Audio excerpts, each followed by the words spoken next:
Dip पर खरीदारी के मौके ढूंढने हैं क्या?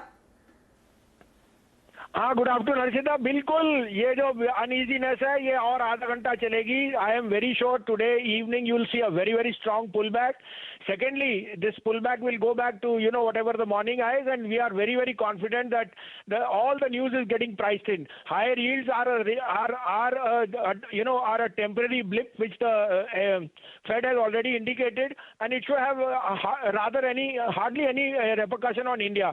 Or weaker dollar means foreign inflows are going to be even stronger. So I think ignore the noise and get good shares. 2 दिन से आपको बजाज ऑटो कह रहा था, आज देखिए उनकी डिविडेंड पॉलिसी आई है which will make it one of the cheapest two-wheeler stocks. Maruti has been an outperformer. तो 2 बाइज हैं, आप कहे तो मैं शुरू करूं? जी सर, बताइए। पहला होएगा Harshita GAIL. The gas policy is very positive and distribution company the GAIL will have a very big upside. तो 37-37.50 में लीजिए. Keep a stop loss of 33.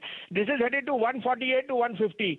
And the other buy would be one of my old favorites, which has now outperformed Tata Power.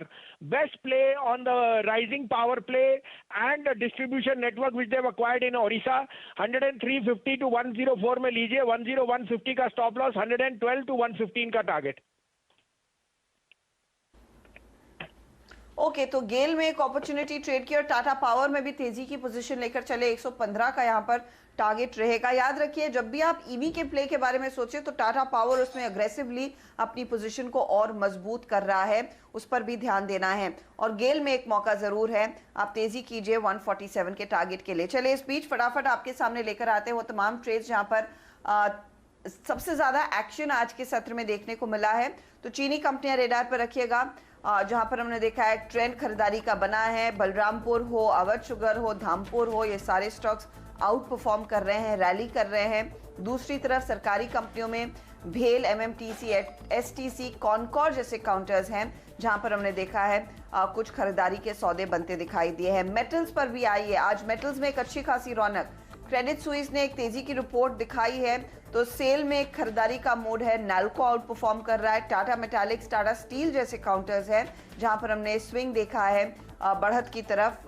Gainers में Godavari power, Munjal auto, Cummins, sun TV जैसे counters यहाँ पर तगड़े volumes पर खरीदारी जरूर देखने को मिली है. तो ये फिलहाल आपके लिए ओवरऑल मार्केट का मूड माहौल है.